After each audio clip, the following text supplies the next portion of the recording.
आज के इस वीडियो में जानिए बड़े बुजुर्ग खड़े होकर पानी पीने से क्यों मना करते हैं। दोस्तों, हम जैसे ही कहीं बाहर जाते हैं तो बहुत ज्यादा प्यास लगने पर तुरंत फ्रिज से पानी निकालते हैं और इसे पीना शुरू कर देते हैं। इतने में घर का कोई बड़ा टोक देता है कि अरे खड़े होकर पानी मत पीना, घुटनों में दर्द होने लगेगा, बीमार पड़ जाओगे।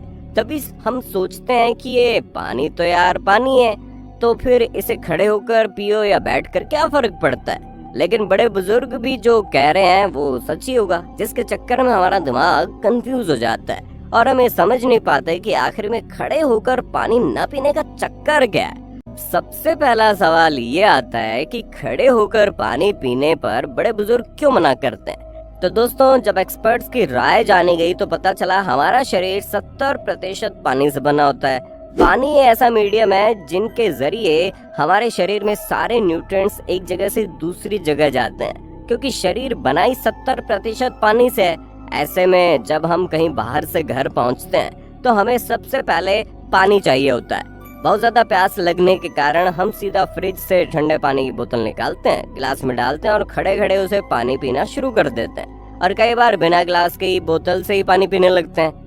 इस विषय में अगर हम पुरानी रिसर्च और आयुर्वेद के पन्नों को खंगाल कर देखें तो इसमें साफ बताया गया है कि खड़े होकर पानी पीना सरासर गलत है, क्योंकि जब आप सीधे खड़े होकर पानी पीते हैं तो पानी बहुत फोर्स से नीचे जाता है, और जब पानी सीधा फोर्स से नीचे जाता है तो इसकी वजह से शरीर के कई हिस्सों को नुकसान पहुंच जाता है। जहाँ सबसे पहला नुकसान तो पेट को ही होता है, क्योंकि जब आप पानी पीते हैं तो ये बहुत तेजी से आपके पेट में जाता है, जिसके कारण लोगों को एसिडिटी बनी रहती है, क्योंकि ये जो इसोफेगस है यानी कि गले और पेट को जोड़ने वाली जो ट्यूब है उसकी मांसपेशियों पर प्रेशर पड़ता है और वो अपना काम करना बंद कर देती है, जिसकी वजह से एसिडिटी की प्रॉब्लम बहुत ज्यादा देखने को मिलती है। और ऊपर से जब ये पानी बहुत तेजी से हमारे डाइजेस्टिव ट्रैक्ट से गुजरता है यानी कि हमारे पाचन तंत्र से गुजरता है, तो तेजी से निकल जाने के कारण पानी को जिस हिसाब से डाइजेस्टिव ट्रैक्ट में अब्सॉर्ब होना चाहिए वो नहीं हो पाता, और जब ये अब्सॉर्प्शन नहीं हो पाता तो जाहिर सी बात है जो नेचुरल न्यूट्रिएंट्स है और शरीर के इलेक्ट्रोलाइट्स है उनका बैलेंस बिगड़ जाता है, क्योंकि इन सारी चीजों को मेंटेन करने का काम पानी का ही तो होता है। लेकिन जब पानी ठीक तरह से अब्सॉर्ब नहीं हुआ तो इनका बैलेंस बिगड़ जाता है, और जब ऐसा होता है तो किडनी पर इसका बहुत ही बुरा असर पड़ता है, क्योंकि किडनियां इस पानी पर ही तो निर्भर करती हैं। किडनी बॉडी के अंदर की इम्प्योरिटीज को साफ नहीं कर पाती और सारी गंदगी उसी के अंदर जमा होने लगती है।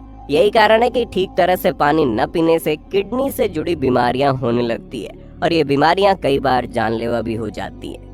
और खड़े होकर पानी पीने का तीसरा नुकसान ये है कि जब शरीर में इलेक्ट्रोलाइट का बैलेंस नहीं बन पाता तो कई बार इनके इम्बैलेंस होने से और भी कई दिक्कतें शुरू हो जाती है।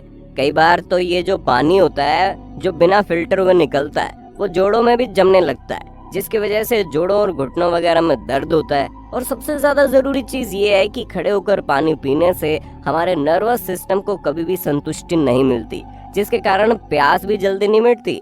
हम पानी तो पी लेते हैं लेकिन जो प्यास है वो लगी रहती है, जिसके कारण हम और ज्यादा पानी पीते हैं, और एक साथ ज्यादा पानी पीने की वजह से पेट भी फूल जाता है और उसमें तकलीफ होती है। यानी कि साफ तौर पर कहा जाए तो खड़े होकर पानी पीने का सिर्फ और सिर्फ नुकसान ही होता है। दोस्तों, ऐसे में सवाल ये आता है कि अगर खड़े होकर पानी नहीं पीना चाहिए तो पानी पीने का सही तरीका क्या है। तो दोस्तों, आयुर्वेद के मुताबिक ये बात कही जाती है कि आपको जब कभी भी पानी पीना तो बैठकर कमर को सीधा रख कर पानी पीना चाहिए, और पानी को घूंट घूंट करके पीना होता है ताकि पानी सही तरीके से पाचन तंत्र तक पहुंच सके, क्योंकि जब पानी सही तरीके से अब्सॉर्ब होगा तो बॉडी के न्यूट्रिएंट्स भी ट्रेवल होते रहेंगे और इलेक्ट्रोलाइट बैलेंस भी बना रहेगा, और किडनी में जितनी भी इम्प्योरिटीज इकट्ठा है वो साफ होनी शुरू हो जाएंगी और पेशाब के रास्ते बाहर निकल जाएंगी। बैठकर पानी पीने से जोड़ों में कोई समस्या नहीं होती, जॉइंट्स बिल्कुल हेल्दी रहेंगे और नर्वस सिस्टम को भी स्ट्रेस नहीं लेना पड़ेगा, क्योंकि बैठकर पानी पीने से उसे पूरा सेटिस्फेक्शन मिलेगा और प्यास बुझने का एहसास भी होगा।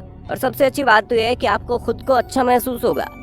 वैसे दोस्तों, बैठकर पानी पीने के अलावा भी आपको पानी को कई तरीकों से इस्तेमाल करना चाहिए, जिससे आपका शरीर पूरी तरह से स्वस्थ बना रहेगा। जैसे कि सुबह उठने के बाद आप गुनगुना पानी पिएंगे तो आपको बहुत बड़ा फायदा होगा, और खाना खाने के आधा घंटे पहले पानी पिएंगे तो आपका पाचन तंत्र अच्छी तरह से काम करेगा। ज्यादा से ज्यादा पानी पीना बहुत जरूरी है। क्योंकि इससे आपको हाइड्रेशन मिलता है। और दिन भर में तकरीबन 6 से 8 गिलास पानी तो अवश्य पी ही लीजिए, जिससे आपके शरीर में हाइड्रेशन लेवल तो बढ़िया होगा ही, साथ ही साथ आपको थकान भी महसूस नहीं होगी, दिमाग फ्रेश रहता है। और ज्यादा पानी पीने से वजन घटाने में भी काफी मदद मिलती है। यानी कि सिर्फ पानी को सही तरीके से और सही समय पर पीने से हमारे शरीर में कितने बड़े बड़े बदलाव आते हैं, जो हमें पूरी तरह से स्वस्थ रखने में मदद करते हैं। ऐसे में आपको समझ आ गया होगा क्यों आपके बड़े बुजुर्ग आपको खड़े होकर पानी पीने से मना करते हैं, क्योंकि इसमें आपकी तो भलाई है। यकीन मानिए, अगर आपने वीडियो में बताए गए तरीकों का इस्तेमाल करके पानी पीना शुरू कर दिया और शरीर को ज्यादा से ज्यादा हाइड्रेट रखा, तो आपके शरीर की आधी से ज्यादा बीमारियां तो ऐसे ही गायब हो जाएंगी। और कई सारी ऐसी बीमारियां जो भविष्य में आपके आसपास भी फटकेंगी नहीं। वैसे आप दिन भर में कितने गिलास पानी पीते हैं और किस तरीके से पानी पीते हैं, कमेंट में बताइएगा, पता चल जाएगा हमें भी आप सही है या गलत।